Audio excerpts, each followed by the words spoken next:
Assalamualaikum warahmatullahi wabarakatuh. Perkenalkan, nama saya Jani Rahayu dengan NIM 23 16010121, Prodi Ekonomi Syariah kelas F. Baik, saya di sini akan menjelaskan topik mengenai peran ekonomi syariah dalam mengatasi ketimpangan ekonomi melalui instrumen zakat dan wakaf.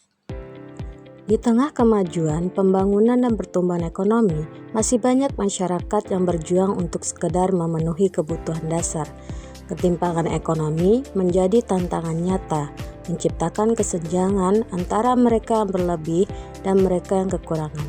Dalam konteks ini, ekonomi syariah hadir sebagai sistem yang tidak hanya mengejar keuntungan, tetapi juga menegakkan keadilan dan keberkahan bagi seluruh umat. Adapun masalah ketimpangan ekonomi yang perlu kita ketahui bahwasannya yang pertama, kesenjangan antara kaya dan miskin meningkat. Kedua, menimbulkan masalah sosial dan kemiskinan struktural.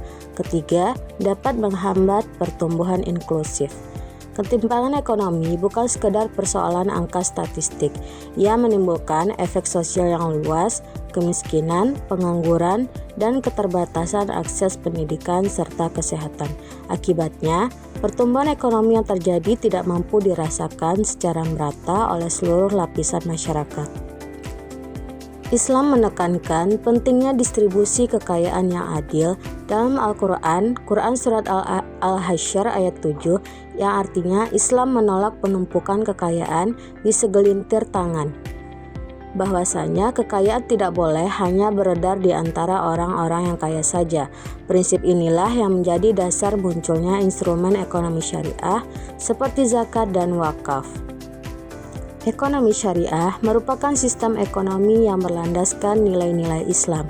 Ia berfungsi untuk menyeimbangkan pertumbuhan dengan keadilan, serta memastikan bahwa kesejahteraan tidak hanya dinikmati oleh kelompok tertentu, melainkan juga oleh seluruh masyarakat. Baik, kita akan membahas mengenai zakat. Zakat tersendiri mempunyai arti yaitu kewajiban harta bagi muslim yang mampu. Tujuannya yaitu untuk menghapus kemiskinan dan memperkuat solidaritas sosial. Zakat adalah rukun Islam ketiga dan menjadi pilar utama dalam ekonomi syariah. Ia berfungsi untuk membersihkan harta, menumbuhkan empati sosial, dan menyalurkan kekayaan kepada 8 golongan penerima atau asnaf yang telah ditetapkan dalam Al-Quran. Adapun 8 asnaf atau yang kita ketahui yaitu golongan penerima zakat. Yang pertama yaitu fakir, miskin, amil, mu'alaf, rikob, gorim, fisabilillah, dan ibnu sabil. 8 golongan ini mencerminkan betapa luasnya fungsi zakat. Ia tidak hanya membantu yang miskin dan fakir, tetapi juga mendukung dakwah, pendidikan, hingga pembangunan sosial jika dikelola secara profesional. Zakat mampu menjadi sarana redistribusi kekayaan yang efektif dan berkelanjutan. Adapun bentuk program penerima zakat ini yang dapat dikatakan sebagai zakat produktif, yaitu sebagai contoh program Basnas. Seperti halnya Basnas memberikan beberapa gerobak untuk kaum-kaum yang tergolong kurang mampu. Di sana dia memberikan gerobak serta sejumlah uang untuk agar ia berusaha terus mandiri serta memanfaatkan gerobaknya tersebut untuk menghidupi ekonomi mereka agar tidak terjadinya ketimpangan ekonomi. Di mana halnya seperti di Simpang 4 Sungai Bange itu terdapat seorang ibu yang mendapati gerobak dari Basnas. Di sana dia membuka usaha menjual sate-satean dan sedikit makanan terdapat di depan SD, dan di sana dia berusaha untuk mandiri setelah diberikan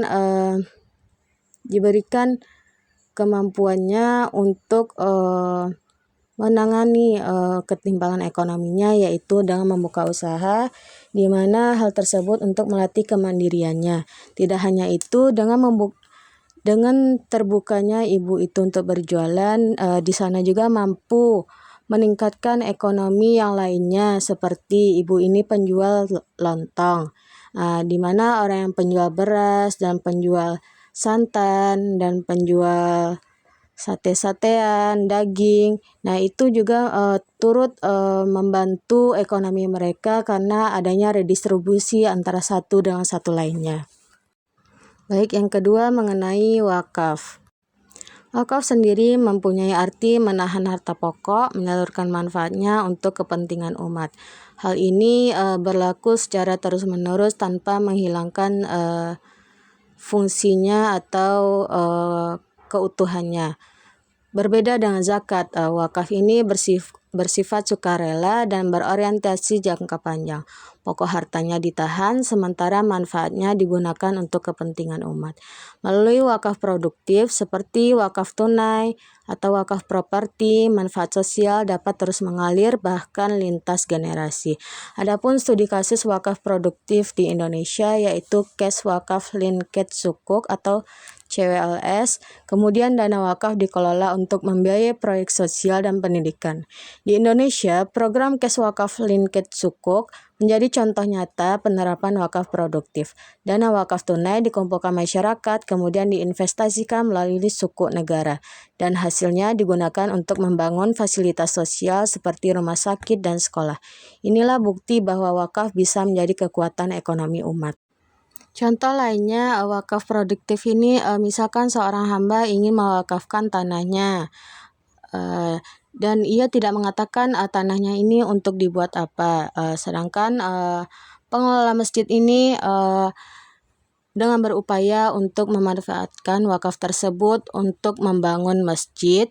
Tidak hanya itu, untuk lebih produktif lagi, masjid tersebut dibangun di lantai 2 dan di lantai bawahnya terdapat bangunan toko atau ruko, dan ruko tersebut dapat dimanfaatkan oleh penyewa. Hasil uang penyewa tersebut dapat diwakafkan secara terus-menerus tanpa mengurangi zatnya. Kenapa? Karena itu bersifat selamanya bangunan tersebut.